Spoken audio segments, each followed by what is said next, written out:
pavillon des sports du stade Omnisport Modibo Keïta plein à craquer à l'occasion de la 4e édition de la Journée nationale des arts martiaux au féminin organisée par l'Association des femmes pratiquantes des arts martiaux du Mali. Nous voudrions jouer notre partition à la refondation du Mali. Placée sous le signe des réformes politiques et institutionnelles, et la présidence du ministre de la Jeunesse et des Sports chargé de l'instruction civique et de la construction citoyenne, l'édition de cette année a enregistré la présence de la ministre de la Promotion de la Femme, de l'Enfant et de la Famille, de la ministre déléguée auprès du Premier ministre chargé des réformes politiques et institutionnelles et du secrétaire exécutif du Haut Conseil national de lutte contre le VIH-Sida, des présences qui rehaussent sans nul doute le niveau de l'événement. Le ton a été donné à travers le défilé des délégations venues des régions et du district de Bamako.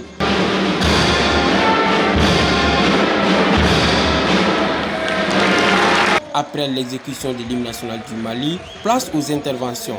La présidente de l'AFPA, Maître Aïda Chama, dans un discours bref et concis, a vite planté le décor.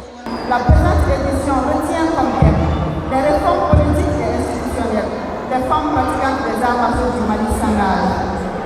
Ce soir n'est pas facile, car les arts martiaux s'harmonisent parfaitement avec le patriotisme et la féminité.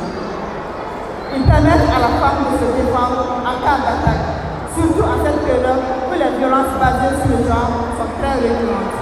Après le succès éclatant des 3 premières éditions, nous rééditons avec les mêmes passions et détermination cette activité qui occupe une place de choix dans l'agenda du travail annuel de notre association, qui est l'Association des femmes pratiquantes des arts martiaux du Mali.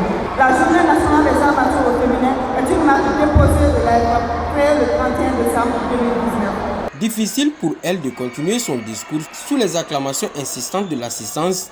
Ensuite suivra l'intervention du secrétaire exécutif du Haut Conseil national de lutte contre le VIH-Sida qui, après s'être réjoui de l'initiative, a invité les uns et les autres à se faire dépister. 100 personnes sont atteintes du virus chaque semaine au monde. Et 88 personnes décèdent à cause de VIH-Sida au Mali chaque semaine. La ministre de la Promotion de la Femme, de l'Enfant et de la Famille a quant à elle salué et encouragé la présidente Maître Aïda Chama et son association pour ce geste qui mérite d'être soutenu. Elle intervient d'abord à un moment historique de la nation malienne, c'est-à-dire au moment de la célébration de la fête de l'indépendance de notre pays. Aussi, les femmes à l'origine de cette initiative ont pleinement joué leur partition dans l'œuvre de construction nationale.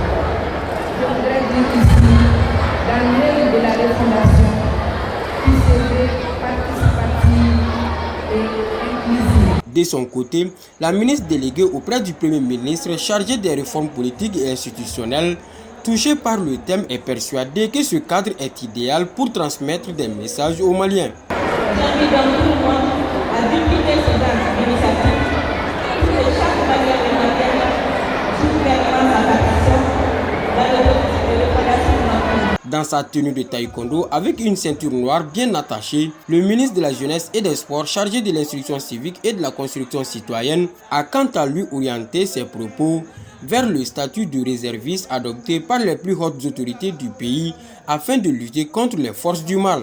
Vous savez, un décret a été pris il n'y a pas très longtemps par rapport à la réserve concernant les forces armées de sécurité.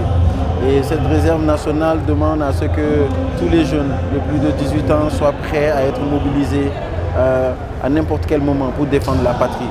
Je pense qu'aujourd'hui, c'est le message également que nous avons passé ici, nous qui représentons le gouvernement. Le ministre Abdoul Kassim Fomba monte sur le tapis pour annoncer les couleurs des démonstrations.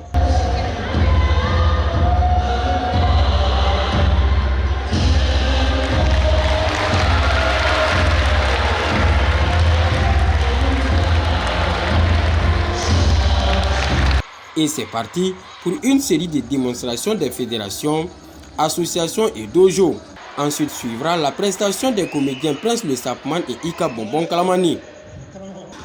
Des passages qui n'ont pas laissé les autorités perplexes. C'est une grande fierté pour nous. Une grande fierté parce que ça montre déjà que aujourd'hui la femme est en train de prendre toute la place qu'elle mérite et elle est en train de la prendre de la belle manière. Ainsi prend fin cette 4e édition de la Journée nationale des arts martiaux au féminin et le rendez-vous est pris pour la 5e édition, certainement avec beaucoup d'autres innovations.